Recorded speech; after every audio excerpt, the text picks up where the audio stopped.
नमस्कार दोस्तों, आइए जानते हैं आज मध्य प्रदेश की बड़ी खबरें। आज की पहली खबर है कि देश में पहली बार वक्फ बोर्ड में 2 हिंदू सदस्य। देश में पहली बार किसी राज्य के वक्फ बोर्ड में गैर मुस्लिम हिंदू सदस्यों की नियुक्ति हुई है। मध्य प्रदेश सरकार ने वक्फ बोर्ड का पुनर्गठन करते हुए इंदौर के मनोज मालपानी और गुना के राघवगढ़ निवासी अनिमेश भार्गव को सदस्य बनाया है। इसके साथ ही सनवर पटेल को दोबारा बोर्ड का अध्यक्ष नियुक्त किया गया है।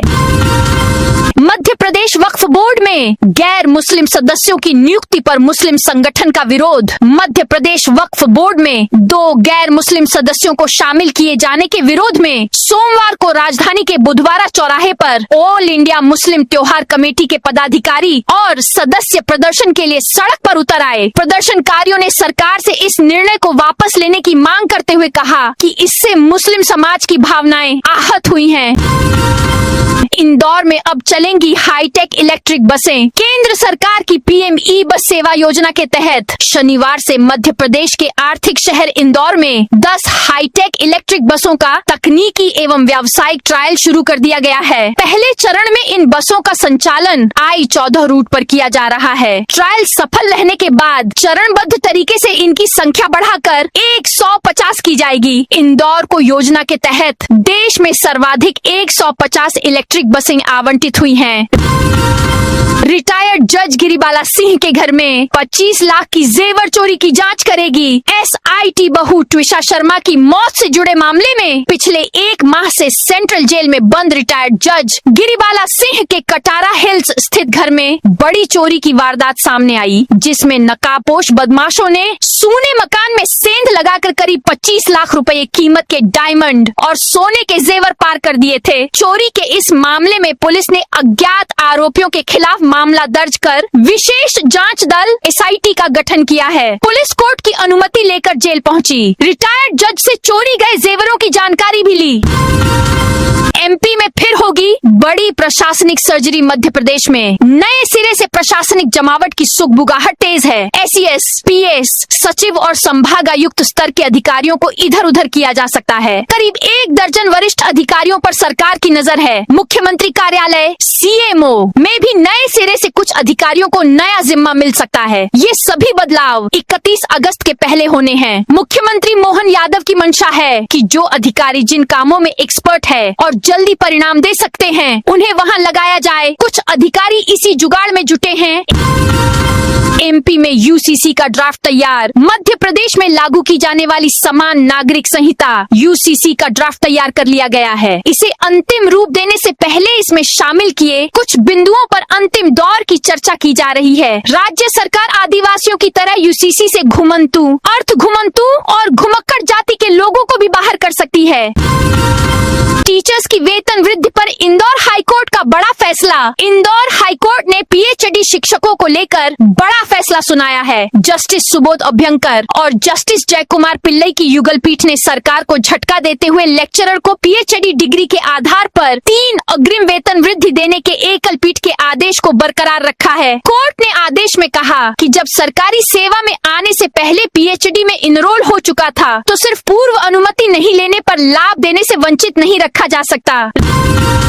राजेंद्र भारती के बेटे या पत्नी को मिल सकती है टिकट। एमपी में दतिया उपचुनाव को लेकर दोनों प्रमुख दलों कांग्रेस और बीजेपी में कवायद तेज हो गई है। शनिवार को प्रदेशाध्यक्ष जीतू पटवारी ने दतिया का दौरा कर कार्यकर्ताओं में जोश जगाया। वे कार्यकर्ता सम्मेलन में शामिल हुए। दतिया सीट के लिए कांग्रेस के प्रत्याशी के नाम का ऐलान जल्द किए जाने की बात कही जा रही है। अब सभी की निगाहें पार्टी की टिकट पर टिकी हैं। दतिया सीट पर कांग्रेस उम्मीदवार के रूप में राजेंद्र भारती की पत्नी और बेटे के नामों पर विचार चल रहा है। 2 अन्य बड़े नेता भी पार्टी से अपने लिए विधानसभा का टिकट मांग रहे हैं। खंडवा में जंगल बचाने के लिए कोरकू समाज का महाआंदोलन। खंडवा और बुरहानपुर जिले के कोरकू समाज ने 13 जुलाई को खंडवा में महाआंदोलन करने का आह्वान किया है। आंदोलन को लेकर सोशल मीडिया पर प्रचार के साथ ही गांव-गांव में बैठकें ली जा रही हैं। उनके द्वारा जंगल क्षेत्र में बाहरी अतिक्रमणकारियों के खिलाफ कार्रवाई की मांग की गई है। वन विभाग की कार्रवाई के समर्थन में बड़ी संख्या में समाजजन जुटेंगे। धार में स्टेट हाईवे 35 हादसों का नया हॉटस्पॉट। धार जिले का स्टेट हाईवे 35 सरदारपुर से बदनावर हादसों का हॉटस्पॉट बन गया है। गुजरात से राजस्थान को जोड़ने वाले इस 45 किलोमीटर लंबे मार्ग पर पिछले एक वर्ष में भारी वाहनों का दबाव तेजी से बढ़ा है, जिससे दुर्घटनाएं बढ़ रही हैं। झोलाना में हर शुक्रवार सड़क किनारे लगने वाला हाट बाजार दुर्घटनाओं का एक प्रमुख कारण है। बाजार के दौरान सड़क पर भीड़ और वाहनों का दबाव एक साथ होने से हादसे की आशंका बनी रहती है। प्रतिबंध के बीच टवेरा कार में मिली 3 क्विंटल मछली। खंडवा में पुलिस ने एक टवेरा गाड़ी से 3 क्विंटल 19 किलो मछली जब्त की है। मछली इंदिरा सागर बांध के बैकवाटर क्षेत्र से चोरी कर खंडवा लाई जा रही थी। मामले में पुलिस ने टवेरा चालक के खिलाफ केस दर्ज किया है। कार्रवाई मत्स्य विभाग की सूचना पर की गई। 90% ई अटेंडेंस से वंचित अतिथि शिक्षकों के लिए फैसला। मध्य प्रदेश के 70,000 अतिथि शिक्षकों में से करीब 8,000 ऐसे अतिथि शिक्षक हैं जो अलग अलग कारणों से अपनी ई अटेंडेंस 90% नहीं कर सके हैं। ऐसे अतिथि शिक्षकों को राहत देने का फैसला स्कूल शिक्षा विभाग ने लिया है। लोक शिक्षण संचालनालय ने रविवार को जारी आदेश में कहा है कि 90% ई अटेंडेंस की अनिवार्यता से संबंधित जो आवेदन मिले हैं, उन आवेदनों के परीक्षण एवं निर्णय के लिए सभी जिला शिक्षा अधिकारियों को निर्देश जारी किए गए हैं। NHM का सबसे बड़ा फर्जीवाड़ा ज्यादा दिन नहीं बीते हैं जब राष्ट्रीय स्वास्थ्य मिशन NHM मध्य प्रदेश में फर्जी डिग्री रजिस्ट्रेशन के सहारे संविदा डॉक्टरों की नौकरी का मामला सामने आया है। दमोह से खुले मामले में विभिन्न जिलों से करीब 12 फर्जी डॉक्टर और 2 अन्य आरोपी पकड़े गए। अब इनसे भी बड़े फर्जीवाड़े का खुलासा शहडोल में हुआ है। MP में रेत माफियाओं पर अब हाईटेक नकेल। मध्य प्रदेश के चंबल क्षेत्र में विशेषकर मुरैना में सक्रिय रेत माफियाओं पर नकेल कसने के लिए वन विभाग ने CCTV और AI कैमरों के माध्यम से हाईटेक निगरानी व्यवस्था शुरू करने की तैयारी कर रहा है। इसके तहत जिले भर के 16 वन चेकपोस्ट पर भवन निर्माण कराया जा रहा है और जल्द ही वहां CCTV कैमरे लगाने की तैयारी की जा रही है। वहीं चंबल के अंतर्गत आने वाले राजघाट और रिठौरा टीकरी घाट पर AI तकनीक से लैस कैमरे स्थापित होंगे। ये कैमरे 5 किलोमीटर तक की दूरी में निगरानी करने में सक्षम होंगे। बता दें कि इन दोनों ही घाटों पर 7 जुलाई यानी मंगलवार से AI कैमरे स्थापित करने शुरू हो जाएंगे। भोपाल में बनेगा smart industrial park. Madhya Pradesh की राजधानी भोपाल को एक और औद्योगिक क्षेत्र की सौगात मिलने जा रही है। शहर के कोलार इलाके के अंतर्गत आने वाले मुखर्जी नगर सतगड़ी में इंडस्ट्रियल पार्क का निर्माण होने जा रहा है, जिसकी आधारशिला आज सोमवार को मुख्यमंत्री डॉक्टर मोहन यादव रखेंगे। भूमि पूजन कार्यक्रम सुबह 10 बजे होगा। लोधी क्षत्रिय महासभा युवा प्रदेशाध्यक्ष सर्वजीत सिंह लोधी गिरफ्तार। मध्य प्रदेश के सागर जिले में पुलिस ने लोधी क्षत्रिय महासभा के युवा प्रदेश अध्यक्ष व जिला पंचायत सदस्य सर्वजीत सिंह लोधी को रविवार को गिरफ्तार कर कोर्ट में पेश किया, जहां से उसे जेल भेज दिया गया है। सर्वजीत सिंह लोधी पर 2 वर्ष पूर्व ढाबा पर फायरिंग और तोड़फोड़ करने के आरोप में मामला दर्ज था और इसी मामले में जिले की बांद्री पुलिस ने उसे रविवार को गिरफ्तार किया। सर्वजीत सिंह लोधी की गिरफ्तारी के बाद राजनीति गर्मा गई है और प्रदेश सरकार के मंत्री प्रहलाद पटेल ने सोशल मीडिया पर पोस्ट कर अपनी नाराजगी जताई है। शिवपुरी में डिफेंस फैक्ट्री का शिलान्यास। मध्य प्रदेश के शिवपुरी जिले के लिए रविवार का दिन एक ऐतिहासिक दिन रहा। शिवपुरी के कैलारस में रविवार को भव्य कार्यक्रम के दौरान केंद्रीय मंत्री ज्योतिरादित्य सिंधिया, CM मोहन यादव व अडानी ग्रुप के निदेशक करण अडानी व जीत अडानी ने डिफेंस फैक्ट्री का शिलान्यास किया। 2500 करोड़ की लागत से अडानी ग्रुप ये डिफेंस फैक्ट्री लगाएगा। इस फैक्ट्री में गोला बारूद, हाईटेक हथियार और मिशन रेडी मिसाइलें बनेंगी। डिफेंस फैक्ट्री के शिलान्यास कार्यक्रम के दौरान अडानी ग्रुप के निदेशक जीत अडानी ने कहा कि डिफेंस फैक्ट्री से 10,000 लोगों को नौकरियां मिलेंगी। अचानक दिल्ली पहुंचे नरोत्तम मिश्रा दतिया विधानसभा सीट के उपचुनाव को लेकर हलचलें तेज होती जा रही हैं। दोनों प्रमुख दलों में अभी उम्मीदवार को लेकर असमंजस की स्थिति बनी हुई है। बीजेपी और कांग्रेस ने अपने प्रत्याशियों का चयन नहीं किया है। कांग्रेस में पूर्व विधायक राजेंद्र भारती अपने बेटे के लिए कवायद कर रहे हैं। उनकी पत्नी के नाम की भी चर्चा है। कांग्रेस में विधानसभा टिकट के 2 अन्य बड़े दावेदार भी हैं। इधर बीजेपी से नरोत्तम मिश्रा सक्रिय हैं। हालांकि अभी पार्टी ने अपने पत्ते नहीं खोले हैं। इसी घमाघमी में नरोत्तम मिश्रा शनिवार को अचानक दिल्ली पहुंच गए। लगभग 4000 प्राथमिक शिक्षक बनेंगे माध्यमिक शिक्षक। मध्य प्रदेश लोक सेवा पदोन्नति नियम 2025 को लेकर महाधिवक्ता प्रशांत सिंह और वरिष्ठ अधिवक्ता CS वैद्यनाथन के विधिक परामर्श और कानून राय के बाद अब सभी विभागों में पदोन्नति प्रक्रिया प्रारंभ हो गई है। जिले में भी जिला स्तरीय कैडर के प्रमोशन की प्रक्रिया प्रारंभ हो गई है। स्कूल शिक्षा विभाग में इसकी तैयारी शुरू है तो राजस्व विभाग में 10 दिन में प्रक्रिया पूरी होने की जानकारी सामने आई है। इंदौर के गांधीनगर में दो पक्षों में विवाद। इंदौर के गांधीनगर थाना क्षेत्र में रविवार रात दो पक्षों के बीच हुए विवाद ने तनाव का माहौल पैदा कर दिया। कहासुनी के बाद दोनों पक्षों में मारपीट हो गई। घटना के बाद पुलिस ने दोनों पक्षों की शिकायत पर क्रॉस FIR दर्ज कर मामले की जांच शुरू कर दी है। MP के 23 जिलों में आज भारी बारिश का अलर्ट। मध्य प्रदेश में मानसून जमकर बरस रहा है। अब तक औसत 6.4 इंच पानी गिर चुका है। रविवार को 20 से ज्यादा जिलों में तेज बारिश हुई, जबकि सोमवार को कुल 23 जिलों में अति भारी और भारी बारिश का अलर्ट है। मौसम केंद्र IMD भोपाल के मुताबिक सोमवार को सागर, दमोह, बैतूल, देवास, अलीराजपुर, उमरिया, सिवनी, छिंदवाड़ा और अनूपपुर में अति भारी बारिश का ऑरेंज अलर्ट है। रतलाम, उज्जैन, धार, शाजापुर, सीहोर, विदिशा, गुना, नर्मदापुरम, नरसिंहपुर, जबलपुर, मंडला, बालाघाट, डिंडौरी और पन्ना में भारी बारिश हो सकती है। 10 साल बाद MSME विभाग में 217 कर्मचारियों का प्रमोशन। प्रदेश सरकार द्वारा लंबे समय बाद विभागीय पदोन्नतियों की प्रक्रिया तेज किए जाने के बीच सूक्ष्म, लघु एवं मध्यम उद्यम MSME विभाग ने 217 कर्मचारियों को पदोन्नति दी गई है। विभाग ने रविवार को पदोन्नति आदेश जारी कर दिए। इन पदोन्नतियों के बाद सीधी भर्ती के 116 नए पद भी रिक्त हो गए हैं, जिन पर जल्द भर्ती प्रक्रिया शुरू की जाएगी। PM आवास की राशि लेकर मकान नहीं बनाए। FIR रीवा में प्रधानमंत्री आवास योजना के तहत पहली किस्त मिलने के बावजूद वर्षों तक मकान नहीं बनाने वाले 34 हितग्राहियों के खिलाफ नगर निगम ने सख्त कार्रवाई शुरू कर दी है। आज सोमवार नगर निगम ने सभी हितग्राहियों पर FIR दर्ज कराई है। जांच में सामने आया कि 6 हितग्राहियों ने पहली किस्त मिलने के बाद अपनी जमीन तक बेच दी, जबकि अधिकांश ने न तो शासकीय राशि लौटाई और न ही मकान का निर्माण कराया। केवल 5 हितग्राहियों ने 10 से 20 हजार रुपए तक की आंशिक राशि जमा कराई।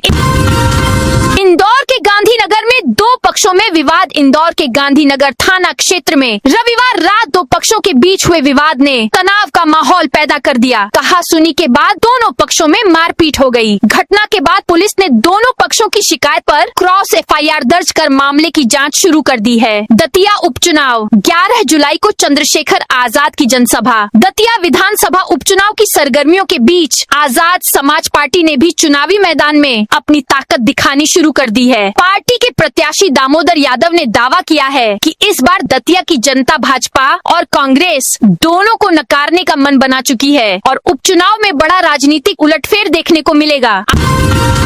आय से अधिक संपत्ति मामले में बैंक खाते सीज। गाडरवारा नगर पालिका के रिटायर्ड सहायक राजस्व निरीक्षक योगेंद्र ढिमोले के खिलाफ आय से अधिक संपत्ति मामले में आर्थिक अपराध प्रकोष्ठ EOW की जांच में तेजी आई है। EOW ने ढिमोले के गाडरवारा स्थित बैंक खाते सीज कर दिए हैं। आज सोमवार को उनकी पत्नी के नाम सिवनी जिले के लखनदौन स्थित एक बैंक लॉकर को भी खोला जाएगा। दरअसल कार्रवाई 3 जुलाई को गाडरवारा और लखनदौन में EOW द्वारा की गई छापेमारी के बाद सामने आई है। भोपाल, इंदौर समेत 15 नई लोकसभा सीटों का प्रस्ताव। MP में भविष्य के परिसीमन के बाद लोकसभा सीटों की संख्या 29 से बढ़कर 44 हो सकती है। प्रधानमंत्री की आर्थिक सलाहकार परिषद EACPM की रिपोर्ट में राज्य के लिए 15 नई लोकसभा सीटें जोड़ने का मॉडल पेश किया गया है। परिषद ने स्पष्ट किया है कि यह अंतिम परिसीमन प्रस्ताव नहीं, बल्कि प्रतिनिधित्व को अधिक प्रभावी और संतुलित बनाने के लिए तैयार स्टडी है। सिवनी में मॉडिफाइड साइलेंसर वाली एक बुलेट जब्त। सिवनी शहर में तेज आवाज करने वाले मॉडिफाइड साइलेंसर लगे 2 पहिया वाहनों के खिलाफ पुलिस ने सख्त कार्रवाई शुरू कर दी है। ध्वनि प्रदूषण पर नियंत्रण और शहर में शांति व्यवस्था बनाए रखने के उद्देश्य से कोतवाली पुलिस लगातार विशेष अभियान चला रही है। इसी क्रम में रविवार रात एक बुलेट चालक पर कार्रवाई करते हुए वाहन जब्त किया गया। शिक्षकों के लिए फिर सुप्रीम कोर्ट जाएगा विभाग। एएमपी के करीब 70,000 शिक्षकों को शिक्षक पात्रता परीक्षा टीईटी से राहत दिलाने के लिए स्कूल शिक्षा विभाग एक बार फिर सुप्रीम कोर्ट का दरवाजा खटखटाने की तैयारी कर रहा है। विभाग की दलील है कि साल 2005 से 2009 के बीच भर्ती हुए शिक्षकों ने पहले ही सरकारी चयन परीक्षा पास कर नौकरी हासिल की थी, इसलिए उन्हें दोबारा पात्रता परीक्षा देने के लिए बाध्य नहीं किया जाना चाहिए। इस काम से जुड़े अफसरों ने बताया कि इसकी तैयारी की जा रही है। किसानों का दावा 25% ही खरीदी हो रही प्रदेश में। ग्रीष्मकालीन मूंग की सरकारी खरीदी शुरू होते ही विवाद गहरा गया है। किसानों का आरोप है कि सीमित खरीदी कोटा के चलते मंडियों में एमएसपी से 1,200 से 1,500 तक कम भाव में मूंग बेचने को मजबूर हैं। वहीं दूसरी तरफ कृषि मंत्री ऐदल सिंह कंषाना ने दिल्ली में किसानों की मांग पहुंचाई है। मेडिकल ऑफिसर भर्ती 2024 की पदस्थापना प्रक्रिया में मेरिट और पारदर्शिता पर सवाल उठ रहे हैं। 11 जून को पोस्टिंग आदेश जारी होने के बाद से पूरे प्रदेश में विरोध है। 20 से ज्यादा डॉक्टरों ने ज्वाइन नहीं किया, जबकि कुछ ने हाई कोर्ट में याचिका दायर की है। चयनित डॉक्टरों ने स्वास्थ्य विभाग को पत्र लिखा है। इंदौर में बिना अनुमति चल रहे क्लिनिकों पर कार्रवाई। आमजन की सुरक्षा और अवैध चिकित्सा गतिविधियों पर अंकुश लगाने के लिए स्वास्थ्य विभाग ने शनिवार को बड़ी कार्रवाई करते हुए शहर के 2 अवैध रूप से संचालित क्लिनिकों को सील कर दिया। सीएमएचओ माधव हसानी के मार्गदर्शन एवं अध्यक्षता में urban block medical officer doctor Divyani Aharwal ने पुलिस प्रशासन के सहयोग से यह कार्रवाई की। धार में टंटिया मामा की प्रतिमा तोड़ने का आरोपी गिरफ्तार। धार जिले की सरदारपुर विधानसभा के ग्राम झोलाना में क्रांतिकारी टंटिया मामा की प्रतिमा क्षतिग्रस्त करने के मामले में पुलिस ने आरोपी को गिरफ्तार कर लिया है। आरोपी को न्यायालय में पेश करने के बाद जेल भेज दिया गया। गिरफ्तारी के बाद पिछले कई दिनों से चल रहा विरोध प्रदर्शन फिलहाल थम गया है। देवास में आतंकवाद के विरोध में विहिप बजरंग दल का प्रदर्शन। देवास में विश्व हिंदू परिषद, विहिप, बजरंग दल और समस्त हिंदू समाज के प्रतिनिधियों ने रविवार को आतंकवाद और राष्ट्र विरोधी गतिविधियों के विरोध में प्रदर्शन किया। कार्यकर्ताओं ने पुलिस अधीक्षक के नाम सीएसपी सुमित अग्रवाल को ज्ञापन सौंपा। ज्ञापन में आतंकवादियों और उन्हें शरण देने वालों के खिलाफ सख्त कार्रवाई की मांग की गई। इस दौरान कार्यकर्ताओं ने नारेबाजी भी की। सतना में बाघ शिकार कांड में चौकीदार समेत 5 आरोपी गिरफ्तार। सरभंगा के जंगल में बाघ के शिकार और उसके शव को दफनाने के सनसनीखेज मामले में वन विभाग की जांच लगातार नए खुलासे कर रही है। अब तक चौकीदार मिंटा सिंह गोंड सहित 5 लोगों की पहचान की जा चुकी है। मामले में एक आरोपित पुलिस रिमांड पर है, जबकि दूसरे को न्यायिक अभिरक्षा जुडिशियल रिमांड में भेज दिया गया है। वहीं 3 अन्य संदिग्धों से गहन पूछताछ जारी है। मध्य प्रदेश में पहली पदोन्नति का आदेश सतना से जारी। मध्य प्रदेश में वर्ष 2016 से रुकी सरकारी कर्मचारियों की पदोन्नति प्रक्रिया का रास्ता खुलने के बाद पहला पदोन्नति आदेश सतना संभाग से जारी हुआ है। राज्य कर वाणिज्यिक कर विभाग के संभागीय उपायुक्त उमेश तिवारी ने प्रदेश में सबसे पहले चतुर्थ वर्ग कर्मचारियों को सहायक ग्रेड 3 के पद पर पदोन्नत करने का आदेश जारी कर नई पहल की है। एमपी में सतना के सिद्धेश्वर नाथ मंदिर में चोरों की नजर। जिले की उचेहरा थाना पुलिस ने मंदिरों में लगातार हो रही चोरी की वारदातों का खुलासा करते हुए एक गिरोह का भंडाफोड़ किया है। पुलिस ने 5 चोरों और चोरी का सामान खरीदने वाले 3 व्यापारियों सहित कुल 8 आरोपियों को गिरफ्तार किया है। सभी आरोपियों को न्यायालय में पेश करने के बाद जेल भेज दिया गया। 8 जुलाई से 25 नवंबर तक चलेगी स्पेशल ट्रेन। यात्रियों की बढ़ती मांग और सुविधा को ध्यान में रखते हुए इंडियन रेलवे ने मध्य प्रदेश के ग्वालियर से रीवा के बीच साप्ताहिक स्पेशल ट्रेन चलाने का फैसला लिया है। रेलवे ने गाड़ी संख्या 0419/04192 रीवा ग्वालियर रीवा साप्ताहिक स्पेशल ट्रेन के संचालन की घोषणा की है। इस स्पेशल ट्रेन का संचालन 8 जुलाई 2026 से 25 नवंबर 2026 तक प्रत्येक बुधवार को किया जाएगा। तो दोस्तों, यह थी आज मध्य प्रदेश की बड़ी खबरें। आप इस वीडियो को कौन से जिले से देख रहे हैं, उस जिले का नाम जरूर बताइए।